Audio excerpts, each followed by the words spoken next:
The Washington Commanders have always played the Philadelphia Eagles tough. In the past few matchups, we've seen a lot of one-possession games and a lot of back and forth where Washington gets off to a big start, but then Philly's able to rally. That same thing happened yet again on Monday. They were trailing 14-3 to the Washington Commanders on the road, but slowly chipped away at it.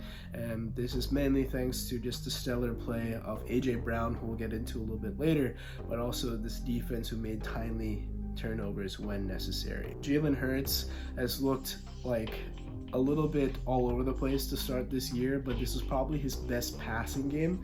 He had 4 passing touchdowns. He had a bad fumble at the goal line on a brotherly shove attempt, but in terms of passing the ball, I thought this was the best time where he was making decisions, and big credit to what he's been able to do, having 4 passing touchdowns, 2 to AJ, 1 to Julio, and 1 to Devontae Smith. I had my concerns though, because in the first half, the secondary was getting torched by Sam Howell, and if Sam Howell continues to play at this cliff, he's going to be a thorn in the Eagles' side for years to come. He is so talented. I think the ball gets up very quick, and that's able to neutralize such a deep defensive line that we have in Philly. He passed for nearly 400 yards. He was completing above 75% of his passes for much of this game, and very nearly was able to rally his team to another win against Philadelphia. Just like the first matchup where the Eagles won in overtime 34-31.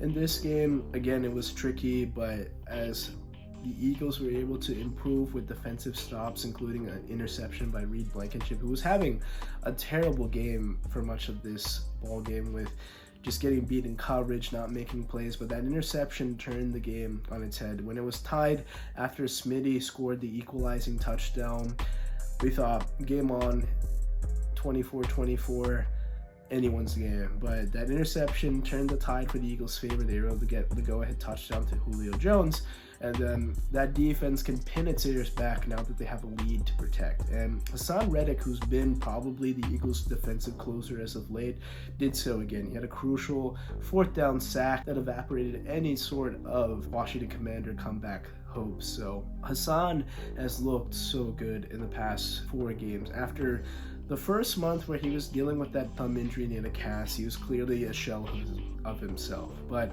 since then, in the last 4 games, he's had 6.5 sacks, and he's up there amongst the leading sack leaders yet again. And imagine what he could do if he didn't have that thumb injury in the first 4 games of the season. So big credit to what Haason Reddick has done. He's looking just like the All-Pro that we saw last year. I'm sure he's going to continue to go on a tear as he's done for much of this season. Again, the turnovers for the offense, especially 2 inside the 5-yard line, are going to be concerning to me. I mean, turnovers being on the negative side of this turnover differential has been the biggest red flag I've seen with this Eagles team. They don't take care of the ball. Jalen has been up there amongst the lead leaguers in turnovers, but they're finding ways to win. I mean, they're 7-1 not playing their best ball. And with the results that happened on Sunday, we got to see that Kansas City loss. We saw that the San Francisco 49ers have dropped their 3rd straight, so the Eagles have